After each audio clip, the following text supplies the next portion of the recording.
ভালোবাসা কি জিনিস? মানুষ মরে তবু প্রেম মরে না। এবার তোমরা জিজ্ঞাসা করবে, দাদা হঠাৎ এই কথাটা কেন বললা? তো মঙ্গলবারের দিন যেহেতু ভক্তদের প্রতিকার দেওয়া হয়, এই ভিডিওটি মঙ্গলবারের দিনই। মঙ্গলবারের দিন এক দাদা এসেছিলো আমার কাছে। উনি আমার সাথে ফেসবুকের মাধ্যমে কিন্তু যোগাযোগ করেছিল। ফেসবুকের মাধ্যমে যোগাযোগ করে নাম্বার নিয়ে আমার কাছে এসেছিলো। তো উনি একটা মেয়েকে ভালোবাসতো। ওই মেয়েটার সাথে ভালোবাসার পরে কিছু একটা ব্যাপার নিয়ে ওদের রিলেশনে কিন্তু ঝগড়া সৃষ্টি হয়। সেই কারণে কিন্তু দুজন আলাদা হয়ে যায়। তারপরে হঠাৎ একদিন মেয়েটা সুইসাইড করে মারা যায়।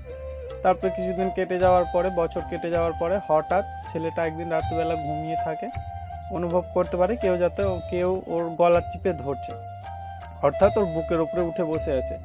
পরবর্তীতে ওটা ভুল ভেবে হয়তো বাদ দিয়ে দেয়। তারপরে আস্তে আস্তে আস্তে আস্তে জিনিসটা বেশি হয়ে যায়। কখনো বা ওর পিঠে উপরে নুচে নেয় কিংবা মারে, টর্চার করে। তখন একবার মেয়েটাকে দেখতেও পায়, যে মেয়েটাকে ও ভালোবাসতো সে মেয়েটাকে দেখতে পায়। মেয়েটা এসে এখন ওকে টর্চার করছে। মরে যাওয়ার পরেও আর ওকে ছেড়ে যাচ্ছে না। তাই বলছি, ভালোবাসার জিনিসটাই কি, মরে গেল ঠিকই কিন্তু ওকে আর ছেড়ে যাচ্ছে না। যাই হোক, এই ভিডিওটি মঙ্গলবারের দিন মায়ের সেবার, সকালবেলা ঘুম থেকে উঠে মায়ের সেবাটা আগে দিয়ে দিলাম।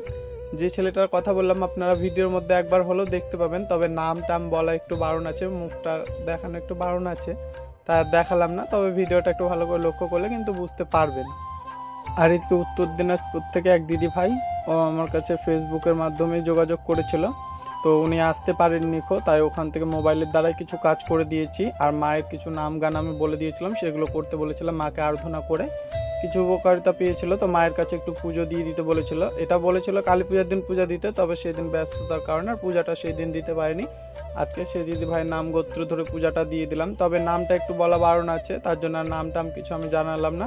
দিদিভাই হয়তো ভিডিওটা দেখবে, আপনার নামে পুজোটা দেওয়া হয়ে গেল। মায়ের কাছে মানসিক করেছিল মনে মনেই, মোবাইলে ভিডিও দেখে, আর ওনার কাজও হয়ে গেছে। তো তাই পূজাটা দিয়ে দিলাম। এখন ভক্তদের প্রতিকার দেওয়া চলছে। ভক্তদের প্রতিকার দিতে দিতে রাত হয়ে গেছে। এখন সন্ধ্যা আরতি দেওয়া হবে। এখনও বাইরে অনেক ভক্ত আছে দেখছি, তবে যেহেতু সন্ধ্যা আরতির সময় হয়ে গেছে, আর এখন ভক্তদের প্রতিকার দেওয়া হবে না। আগে সন্ধ্যা আরতি হবে, তারপরে ভক্তদের প্রতিকার দেওয়া হবে। তো ভিডিওটি এ পর্যন্তই রইল। সবাই ভালো থাকবে।